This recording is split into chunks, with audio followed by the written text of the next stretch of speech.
Merry Christmas and Happy Holidays to all you wonderful listeners out there. Welcome to Beauties and Beasts, the podcast for all things Beauty and the Beast. I'm DF, and I'm with you on this lovely winter evening, morning, afternoon, again, depending on when you're listening. So, we've talked about Disney's Beauty and the Beast, but now we're going to talk about something that maybe you haven't seen unless you grew up in the 90s and you just watched every single thing from Disney that came out on direct-to-video. In 1997, Disney made a direct-to-video sequel to Beauty and the Beast called Beauty and the Beast, The Enchanted Christmas. And there is some debate on whether or not this is a good sequel or a bad sequel. There's been kind of mixed reviews on it. Well, either way, it relates to Christmas, and it's almost Christmas. Alright, before I get into this, just want to give a shout out to my patrons, TyrannosaurusVenom, Duskwing Dragon, and Satu-Hana. A couple of them are listening to this episode live right now on Skype. And you too can listen to episodes live by pledging at least $10 a month to my podcast.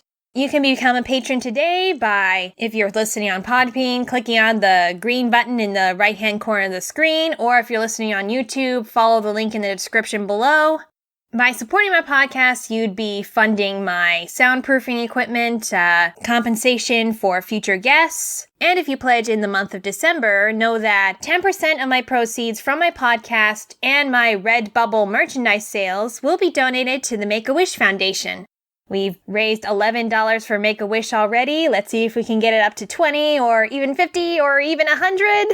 Especially if you pledge to the Giving Grinch tier, which is for $100 a month. 50% of your first month's pledge will be donated to Make-A-Wish. If you don't know what Make-A-Wish is, it's a foundation dedicated to granting the wishes of children suffering from critical illnesses so that they can have one little bit of happiness in what little time they may have left on the planet. Okay, now it's gotten sad, let's go back to the topic at hand. So I usually go into this whole 5-act structure on the Beauty and the Beast story, but this sequel, or rather prequel, or actually it's really more of a midquel, takes place in the middle of Act 3 of the first movie. We start in the beginning with, it's Christmas, and everyone in the Beast's household by this point has been turned back into humans, so they're all happy and celebrating. And they're all saying how this is going to be much better than last year. And Mrs. Potts says, well, I thought last year was quite nice. And then the Cogsworth and Lumiere start arguing about who had saved Christmas last year. And so Mrs. Potts decides to tell the story. And so we go back to the first movie, or in the middle of the events of the first movie. And because, it was winter in that time. So this is shortly after the Beast rescues Belle from the wolves, and they're starting to become pretty good friends. And according to Belle, it's December 24th, the day before Christmas. But, of course, the household objects are trying to ignore that bit, and we'll soon find out why. Because meanwhile, Lumiere, Cogsworth, Mrs. Potts, and Chip are getting into their matchmaking. They want to get Belle and Beast closer together so that the spell can be broken, and he can find love, she can find love, and they'd all be human again. Yeah, you all saw the first movie, you know how it goes. And so they kind of just push Belle outside where the Beast is, and she starts to teach him ice skating, which, I admit, is kind of cute.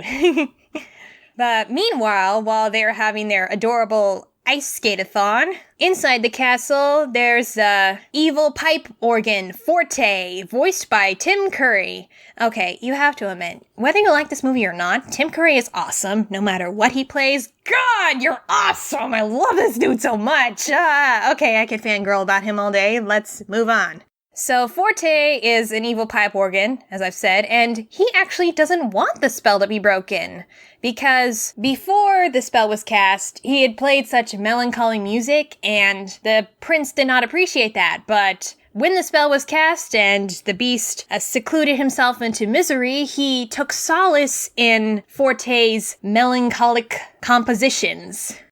If this were going in the live-action universe, because in the live-action version, they become inanimate household objects for life if the spell is not broken. So, if this were in the live-action universe, don't you think he'd kind of be a little bit more worried? But we're still in the pre-established animated universe, since it was before the live-action remake. Anyway, Forte has an evil assistant, or rather not-so-evil assistant, Fife, who is this, Fife flute. And Fife helps Forte in promise of his own solo, because fights never get a solo. Okay? And he goes to ruin the ice skating date, even though he thinks it's adorable. So, because of Fife's interference, Beast and Belle fall in the snow. Belle makes a snow angel, and the Beast sees the monstrous impression that he made next to hers and goes nuts. Yeah, he's still emotionally unstable. So after that ordeal, Chip asks Belle what Christmas is, because he's never heard of it, and Belle's been mentioning it all day. So, in explaining to Chip all about the tree, the presents, the stockings, and the tinsel, she decides to make the Beast a Christmas gift, a storybook. And I just love this bit when she's singing the song Stories, because it shows Belle's desire to get to know the Beast, and also expands a little more on why she loves stories so much. So Chip and Belle decide that they want to do Christmas this year, but Cogsworth says absolutely not! Because the Beast forbids Christmas, because he doesn't want to be reminded of the past. But Lumiere and the others are all for it, and get Cogsworth roped into it because he's easily roped into things. And they go to the attic to find Angelique, who is a Christmas angel and also the castle decorator. Voiced by the lovely Bernadette Peters. Seriously, they got quite a cast for such a low-budget direct-to-video sequel. And apparently also Lumiere's old flame. Hey, wait a minute, wasn't he with the Feather Duster? I mean, during the first movie? Man, is Lumiere a player or what? I'm glad they didn't do that in the live-action remake where he was just loyal to the Feather Duster. I know that sounds weird out of context, but yeah. Anyway, Angelique says that she will not help them because she knows that if she tries to decorate the castle for Christmas, the Beast will not like it.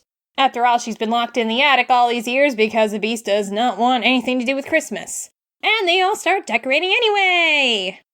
And this does not go unnoticed by Fife and later Forte, who tells the Beast of Belle's plan. And then we learn that Christmas was the day that the Beast was cursed. I kind of like that little flashback where we see him turned into a beast by the Enchantress, and also kind of how he was like before the curse. He was pretty much a brat. Of course, it still raises a question of, wait a minute, so 10 years we've been rusting, and 21st birthday, and that whole timeline thing that was the problem in the first movie, but we are shown in the flashback that he was clearly an adult, or at least a teenager. He wasn't 11 years old. Yeah, this is why I prefer the live action's handling of the timeline, making it more ambiguous. They fixed that, thank you. So the Beast confronts Belle about her Christmas plans as she is picking out a Yule log. A Yule log for which everyone's going to make wishes on. And the Beast kind of gets all cranky about this. Like, when you made your wish last year on the log, is this what you wished for? And Belle says, no, but I will keep wishing, and I am not going to give up on my plans. And so Belle decides that she's going to keep up with the Christmas even if he forbade it and even if he's not going to be into it. And then she leaves her storybook gift with the Beast. And when the Beast sees a gift, Lumiere says, you know, we all know how you feel about Christmas, but when a girl gives you a gift, it means that she cares about you. And Beast's like, well, I don't have a gift for her. It's not too late. And the Beast, touched by this idea, tells Forte to play a cheerful song for Belle. Make it happy! God, this guy is adorable when he wants to be. And of course, Forte's just disgusted. Blech! So Belle and Chip go looking for a Christmas tree, but there are no suitable Christmas trees on the castle grounds. So Forte, luring Belle up with his music, tells Belle to look for a tree in the woods. Even though that Belle had promised the Beast that she would not leave the castle grounds since the wolf incident. But when Forte says, oh, but the tree will definitely lighten up his mood. You should go, girl, go. And then proceeds to tell Beast, oh, she's abandoned you, master. She's gone off in the woods. She's gone away. Really funny. While everybody else is a matchmaker / shipper, he is definitely the anti-shipper. Lost narrator, Magpie, true, if you are listening to this right now. I'm still waiting for someone to put that on a t-shirt. So, in trying to get the Christmas tree, Belle falls through the ice. Beast saves her, but he is mad for her breaking her promise. So he locks Belle in the dungeon. Yeah, boy. Is this relationship complicated or what? And the servants visit her in the dungeon and wish her a Merry Christmas. Not that like it's much of a Christmas since she is in prison. And even Angelique visits her and sings about how, she had been lost and lonely, but when Belle came, she gave her hope. And they have a lovely little reprise. Oh gosh, Paige O'Hara and Bernadette Peters, what could be better? And Chip says, you know what, Belle? I don't think we need a tree to celebrate Christmas.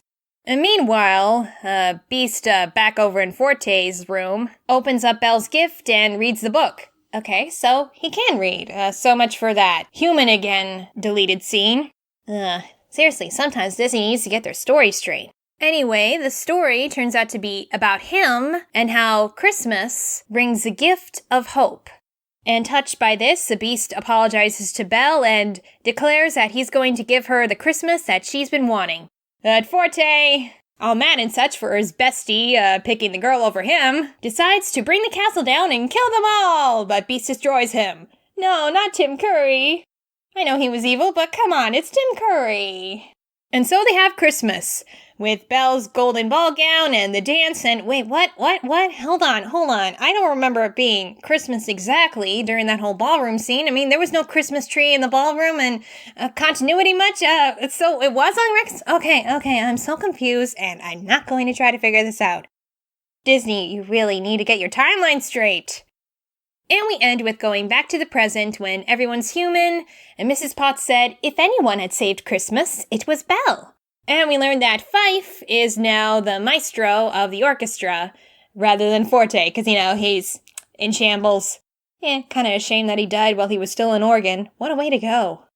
So, this sequel was kind of, I enjoyed it when I was little, but looking back on it later, there were some complications.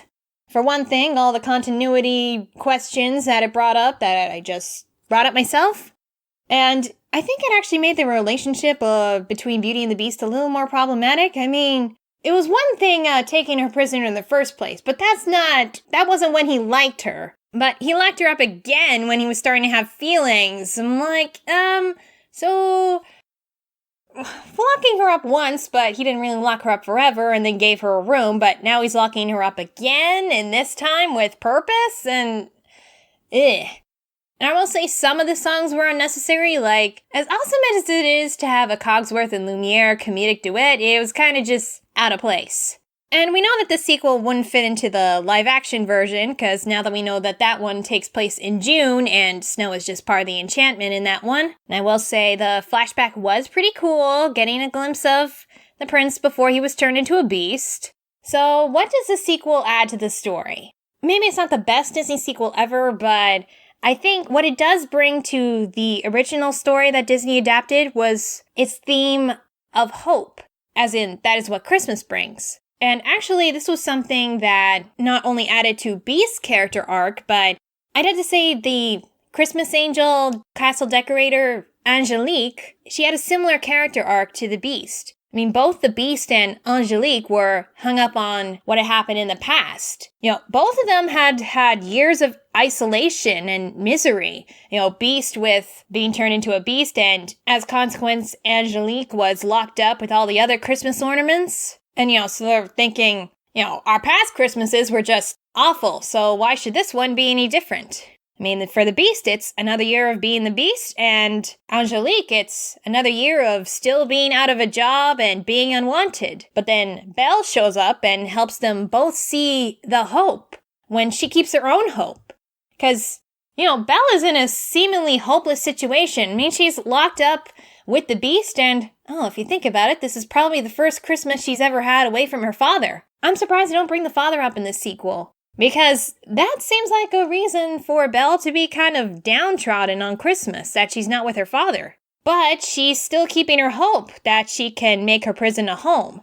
She's decorating the castle to, keep the hope alive within herself, and thank you, Satu-Hana. And bringing hope to all the household objects, because, she clearly sees them as friends. It's not just all about the Beast, but she wants to lift up the spirits of Lumiere and Cogsworth, especially Chip. That's another thing I liked about the sequel. They did a little bit more with Chip. Just more adorableness and showing more of the cute Belle and Chip brother-sisterly relationship they have.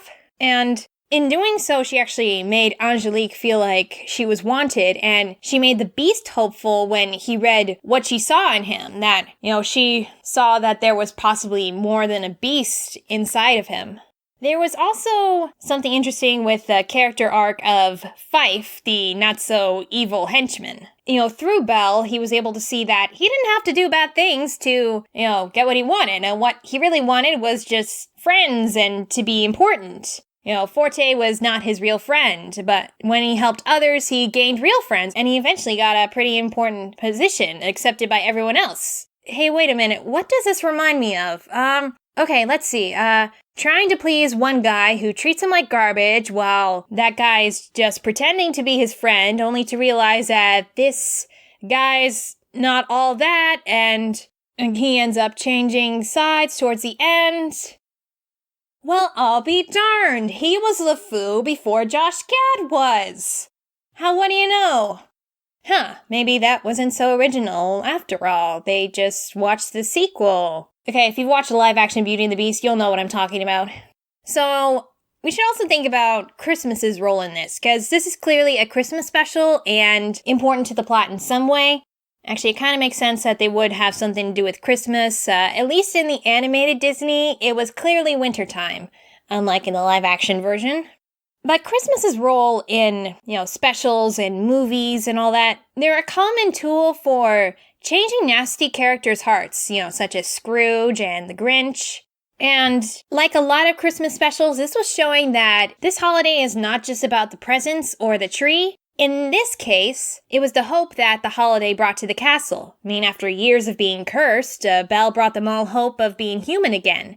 And they had just this one night of celebration to remind them of when things were happy and merry. Originally, when Christmas reminded Beast of misery, and then when Belle first came to the castle, he had gotten hope. And when he realized that Christmas was important to Belle, and it was what gave her hope, he got into the spirit of things too. I think it's important to remember about Christmas giving people hope, or specifically giving us hope for better days as we currently face dark times. Especially now, we've had violence everywhere, hatred rising within people, and all everyone can think about is the so-called war on Christmas and whether or not we should say Happy Holidays or Merry Christmas. Oh, for goodness sake, it really doesn't matter. If there is a war on Christmas right now, it's the people who are trying to take away our hope for a better future. Trying to make us forget about what is truly important. And what's important is not what you say on Starbucks mugs or how many strings of lights you have in the neighborhood. What's important is giving to others and hoping that things will be better for ourselves and for those whose situations are not the best. Well, I won't forget, which is why I am donating 10% of my proceeds to the Make-A-Wish Foundation. I want to help give these sick, possibly dying children some hope, if not for a longer life, but at least a happy life. Are there any questions about this topic or maybe about the Make-A-Wish thing that you have? Those of you listening right now, you can ask these questions in type form. And while you're typing, I'll just remind you that you can become a patron by clicking the green button in the right-hand corner of the screen or following the link in the description below. And you can go buy merchandise for Beauties and Beasts on redbubble.com. Or even after December's over, my holiday design, which says 'Tis the Season to Be Giving, 10% of those sales will still be donated to the Make-A-Wish Foundation, even when the holidays are over. And with becoming a patron, you can also listen to previews of future episodes, listen to future episodes a few days earlier than the public, listen to episodes live, and also receive complimentary gifts.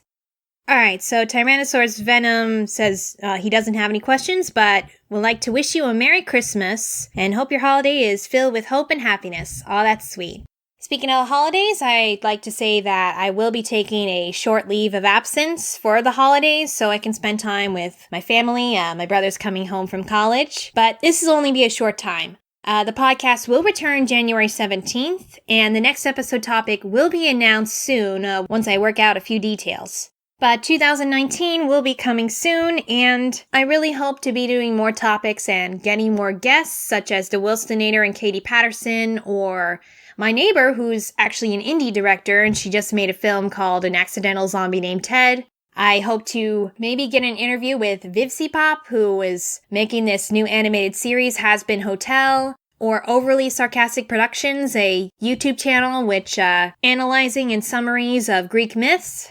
Just some things I'm hoping for next year. Oh, and Satu-Hana says, Merry Christmas, DF and Tyrannosaurus, and to all the other listeners out there. Well, because it doesn't really matter what you say, because the sentiment is always the same. Merry Christmas and happy holidays to everybody, and a happy new year too. I will see you all in 2019. Let's hope that it's going to be better than 2018. All right, bye-bye.